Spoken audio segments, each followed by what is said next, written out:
It was past midnight, and I was driving my truck along a long stretch of highway I knew well. The road was empty, dark, and lined with thick forest.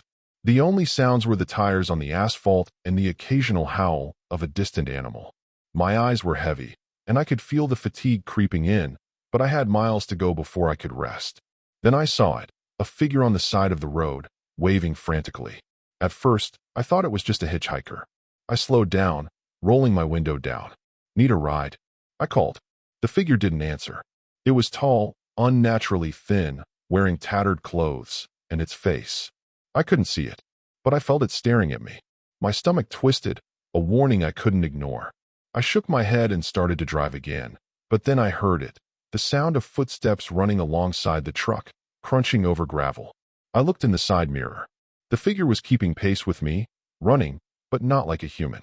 Its movements were jerky, unnatural, almost floating. I slammed the accelerator, my hands shaking. The truck roared, tires spinning, but every time I looked back, it was still there, keeping pace, silent except for that heavy breathing I could suddenly hear, echoing through the night. I tried radioing the company, but there was nothing, no signal, no response. My heart raced as I realized the headlights didn't just illuminate the road. They seemed to highlight shadows moving at the edges of the forest, figures I didn't recognize, watching me. Then, in the rearview mirror, I saw it, another figure on the road behind me. More appeared, pale, thin, gliding over the asphalt like they didn't belong to this world.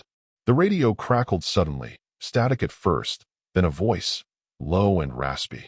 "You can't escape, we drive with you now." I slammed on the brakes, swerving violently, but the figures didn't slow. I had no choice but to keep moving, tires squealing over the highway, headlights cutting through the fog. The forest seemed to close in, the night alive with whispers and breathing, all following me, keeping pace. And I knew one thing. This drive was far from over. The headlights barely cut through the fog now. Every mile I drove felt endless. The shadows at the edge of the forest kept pace, gliding alongside the truck like predators marking their territory. I gripped the steering wheel so tightly my knuckles turned white, but I couldn't stop. Every instinct screamed to pull over, but I knew better. Then I saw the sign, half broken, hanging crooked from a rusted pole. "Rest stop, closed." I hesitated, thinking maybe I could hide there, wait for daylight. But as I approached, I saw movement behind it. Shadows, tall and thin, crawling over the asphalt toward me. I slammed the accelerator, tires screeching, and the sign swung violently in the wind, scraping the roof of my truck. The radio crackled again, static at first, then that same voice. "You can't stop, you belong to the road now." I swallowed hard, trying to keep my hands steady. My eyes flicked to the mirrors.